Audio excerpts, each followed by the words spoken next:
guys, welcome back to my channel. My name is Vanessa, in case you are new here. Today is part one of the Undecorate for fall and Decorate for the holidays. I can't believe I'm already undecorating for fall. It feels like I just put these decorations up, but I really want to have some holiday decor for some of my pictures and stuff, and it's really nice to have all of the Christmas decorations up for 2 full months. So today you're going to see me undecorate with the fall and Halloween decor. I'm going to put all of that away. I'm going to clean up, and then make sure you subscribe to my channel because later this week you'll see part 2, which is me decorating for the holidays, which I'm very excited about. We're going to put the tree up and everything. So anyway, I hope you guys enjoy this video. If you do, make sure you like it, subscribe, do all those things that YouTubers tell you to do. Let's just go ahead and get started.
So I just wanted to share a quick little tip for you guys. Whenever I buy sheets or a comforter or anything like that, it usually comes in one of these plastic covers, and I hold on to them, and they're great for storing holiday decor, especially stuff that is either cloth or fabric that you don't want to take on like a weird scent from being out in the garage.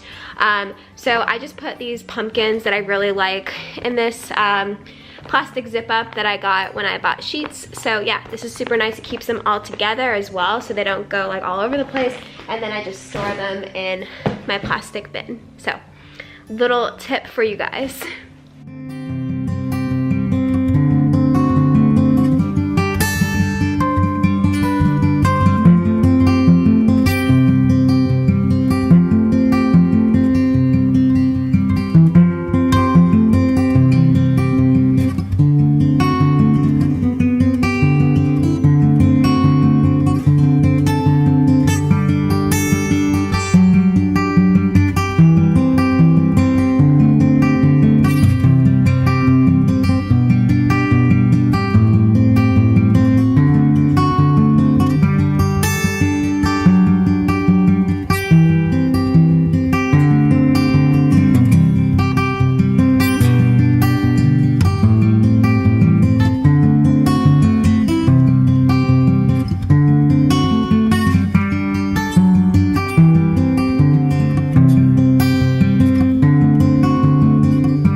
Alright guys, so everything is down.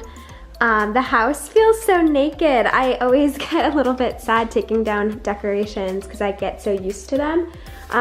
But won't be before long. All the Christmas decorations are going up. So bar cart is all empty, cleaned off the mantle, cleaned off the bookcase there in the corner.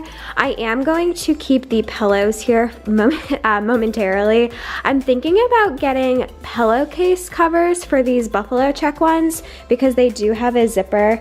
But when I was looking into it, the covers are literally just as expensive as the pillows themselves. So I don't know, I'm TBD on that. But anyway, the pillows are staying there for now. Anyway, I hope you guys enjoyed watching me and cleaning up with me, taking down the fall decor. I hope you guys come back later this week to check out what this place looks like all decked out for Christmas. I will see you guys in my next video. Have a good day. Bye.